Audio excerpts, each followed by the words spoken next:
Okay, so here we are, still looking at lesson 4.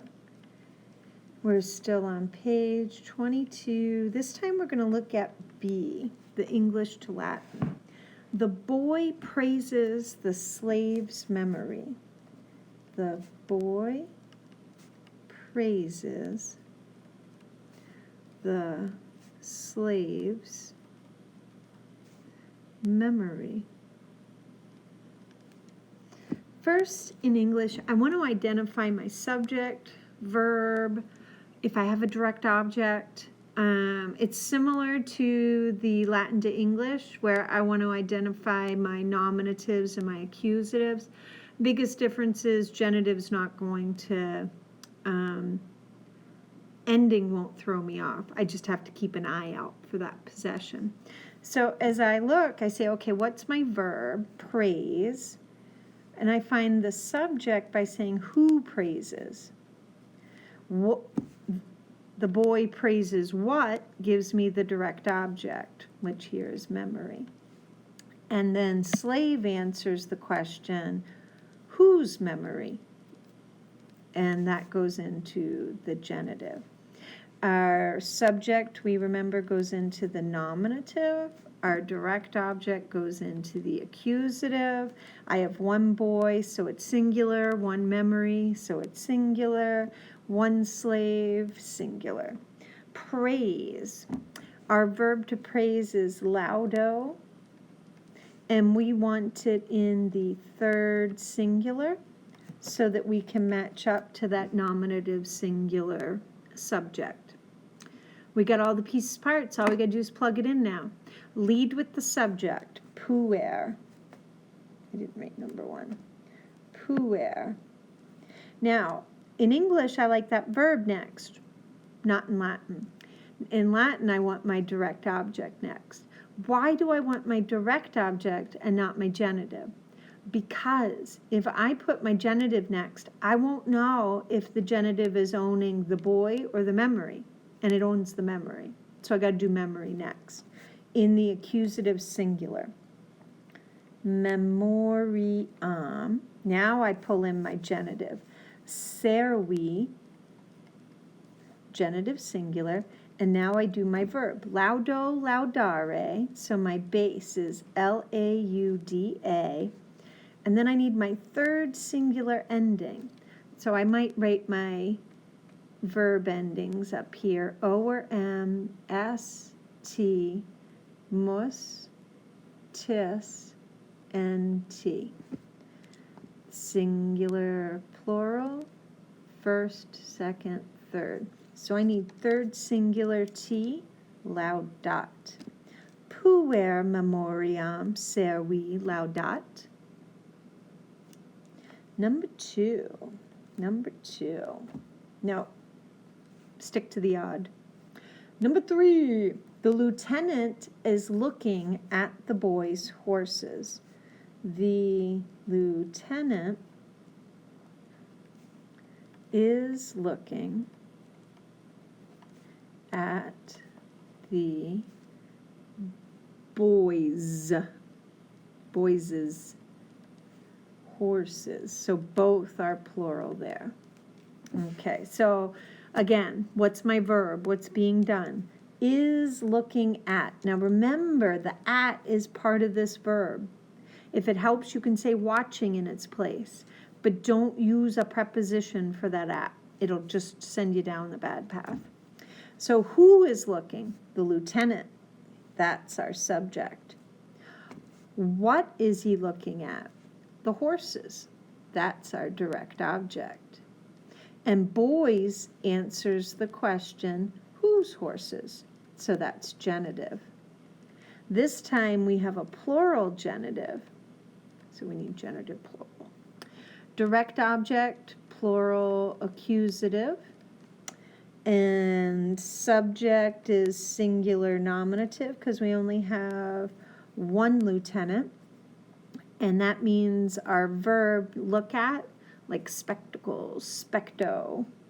And what form of specto do we need?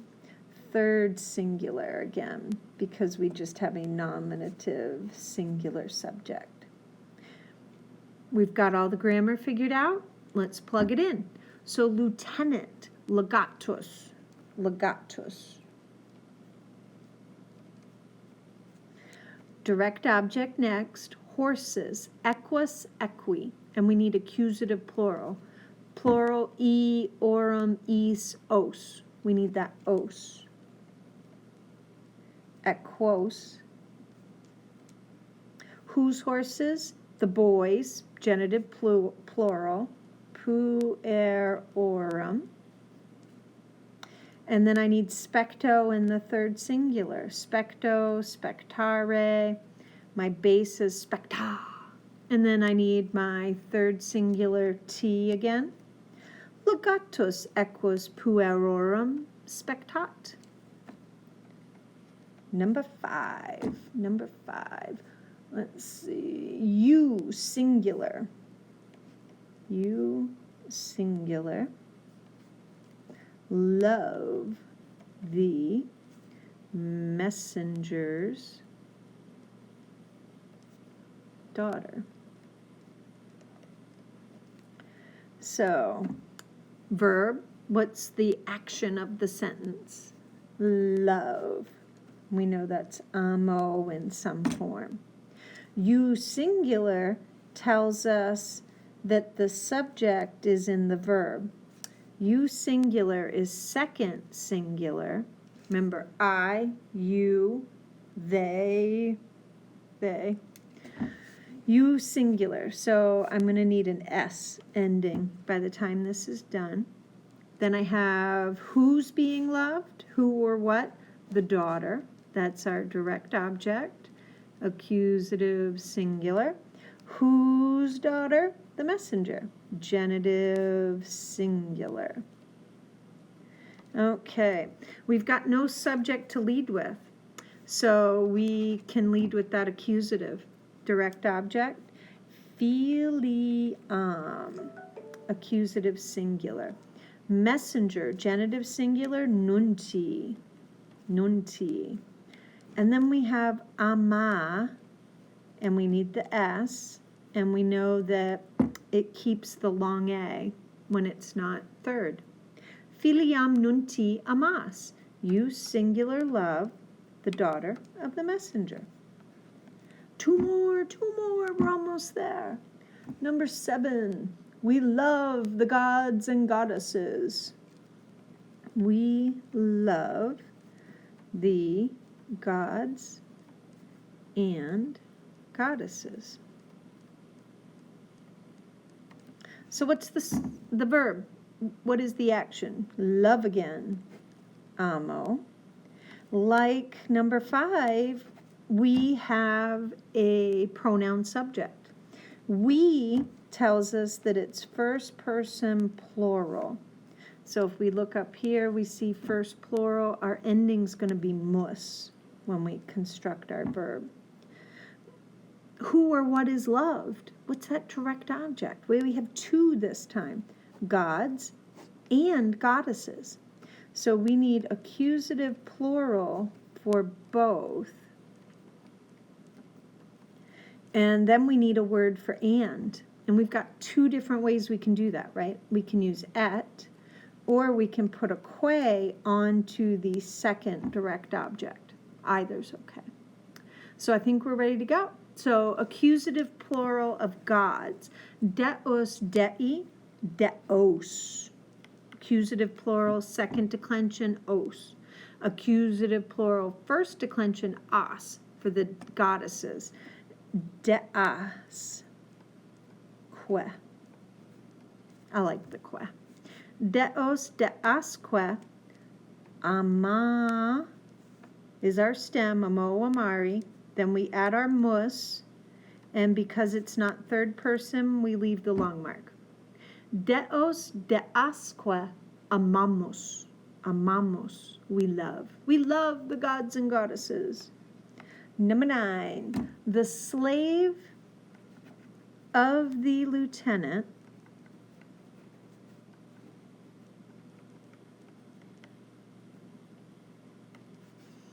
is calling the boy?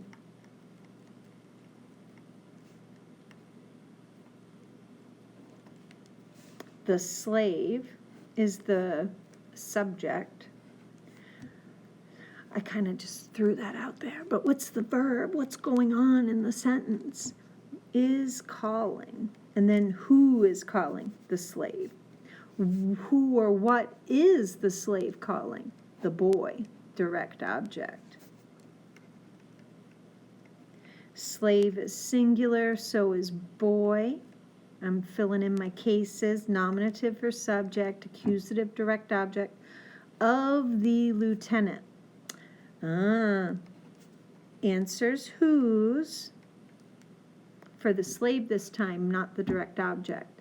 So genitive, singular, plural, singular. Okay, we're ready to roll. We need our, so if I put the genitive in the middle between the subject and direct object, we won't know which is being owned. So we've got to put that lieutenant first. So legati, genitive singular, not nominative plural. Servus, nominative singular. Direct object, puer, accusative singular, puer, is calling. Oh, I didn't fill in the woco, sorry. Woco, and what? I need third singular to match that nominative singular verb, and that's the T. Woko, wokari, woka, and then I add my T, wokat. Legati servus, the envoy servant, wokat, calls the boy, is calling the boy. Both apply. Well done. That brings us to the end of our grammar exercises. The next video I will be making is page 23, our first translation from the Trojan War. So I'm not sure if you've heard of the Trojan War before. The Greeks went to rescue Helen, who had gone home with Paris after he visited her and her husband Menelaus in Sparta. And Menelaus was not too pleased with that. So all of the Greeks, the Hellenes, joined together and attacked Troy to try and get Helen back. And this is the beginning of that story. From the Roman point of view, the protagonist is Aeneas. He will leave Troy as it's being burned to the ground. Sorry to ruin the end there. With his father, Anchises, and his son, Ascanius. And they're going to first sail to Crete, try and find a new city there, but it's already taken. So then they sail west and they land in Carthage and meet Dido. And then eventually they land on the Italian peninsula and form the predecessor civilizations that would grow in to become Rome eventually. Romulus and Remus, somebody dies. We've got a lot to fill in between, but that's where we are in the story. So I hope you find this helpful. A and B are now corrected, and we will move on.